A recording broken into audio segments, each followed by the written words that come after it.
Tumayo sa Iloilo ang mga teams para sa ikawalong leg ng karera. At agad na pasabak sa karera ng Kalabaw.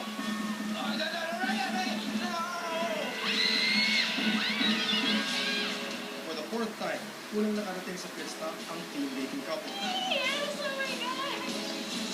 Halos nagkasabay ang last two teams sa mat. This is a predetermined double elimination. Huling linggo na ng pinakamalaking karera ng bansa. 4 na teams na lang ang natitira.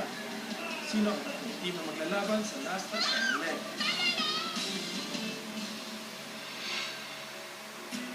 Bago umalis ng pit stop, nag-iwan ng mensahe ang final 4 teams sa kanilang mga minamahal sa buhay. Gamit ang PLDT home telpad, only online lang. Hi, Molly! How are you? So far, maganda yung standing namin. So, we're very proud. 4 na beses na kami nag-first place sa leg. So, meron kami may premyo kami na panalunan. Pero secret kung anong kung ano yung napanalunan. Hello. Hello, mga papa.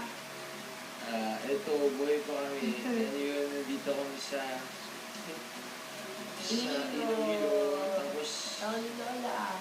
hindi namin akalain aabot kami dito. Don't worry about me because I am more worried about you. I am looking forward to coming home. Hopefully soon. Dahil wala na akong katagang matulog. Hi, Ma, Papa, nandito na ako. Grabe yung experience. Sobrang dami kong napagdaanan this past few weeks. And sana maging proud kayo sa akin. Malapit na. Sana matapos namin yung legs na to. Hi, B. Hi. Miss mo na ako? Inaway ako lagi ni Chef. Kaya pagalitan mo siya pag-uwi namin. Huwag kayo masyadong galala.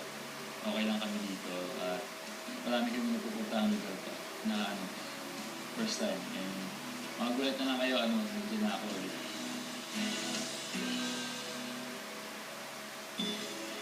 A highly urbanized city that exudes old world charm. Yan ang Iloilo City. Dito maraming Spanish colonial buildings ang patuloy na nakatayo. Katabi na nagtataasan at makabagong gusali. Isa na riyan ang Injap Tower, 8th pit stop in a race around the country. Dito rin sisimulan ng 4 remaining teams ang 9th leg ng The Amazing Race Philippines Season 2. Mag-aeroplano papuntang Cagayan de Oro. Pagdating doon, sumakay ng taxi papunta sa imahe ng Divine Mercy at harapin ang susunod na clue.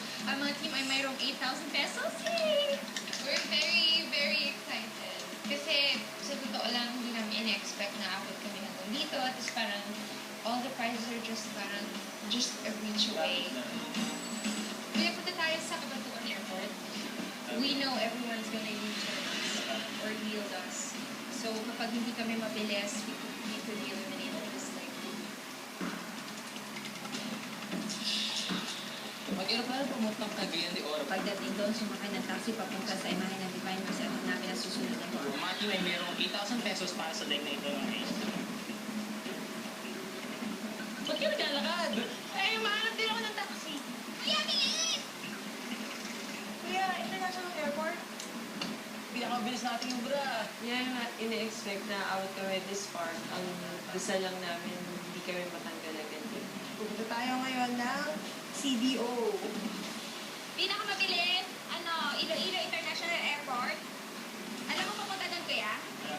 Okay, mabilis po Bagal. Sobrang bagal ng taxi driver namin doon. Parang, alam mo yun, Kasi naka-LTG siya.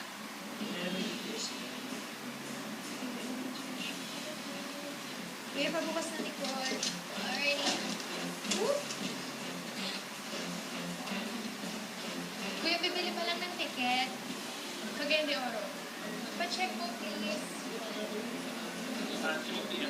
3 p.m. Dating po ng Cagayan de Oro. Yan na yung pinakamaagang flight, no? Sige. Mag-aeroplano papuntang Cagayan de Oro.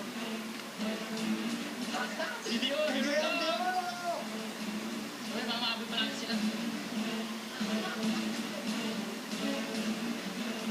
Yan sa ano po, airport. Opo. Nakailang minuto po papunta. Gawin natin 20, no?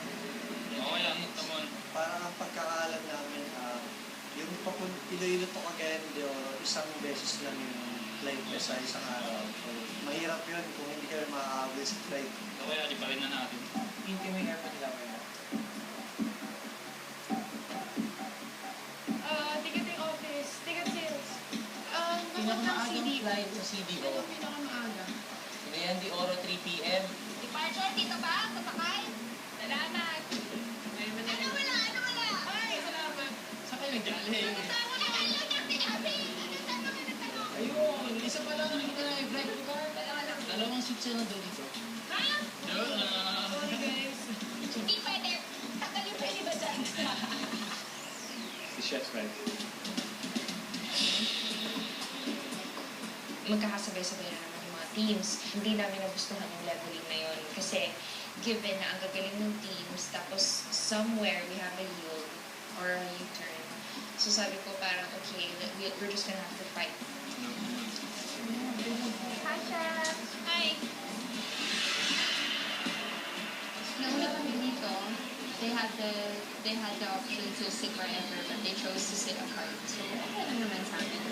Hindi, we're not here to make friends. We're here to make them, to get the money. Superman and Supergirl, alam mo, hindi pwede kami magtabi next to Kryptonite. Hindi, ito na. Salamat po. Thank you po. Sige pa kami ng truck ko. Pinagmamadali kami kasi nakita namin sa listahan is 3 o'clock ang alis. Ano na, kumbaga, 2 o'clock na. So, isang oras na lang, pwede kong 40 sila. Oo, kailangan namin makakapos sa 3 o'clock eh. Miss me na po Cagayan. nakabot po kami. Sige na ate, please, gawa mo ng paraan. The Amazing Race Philippines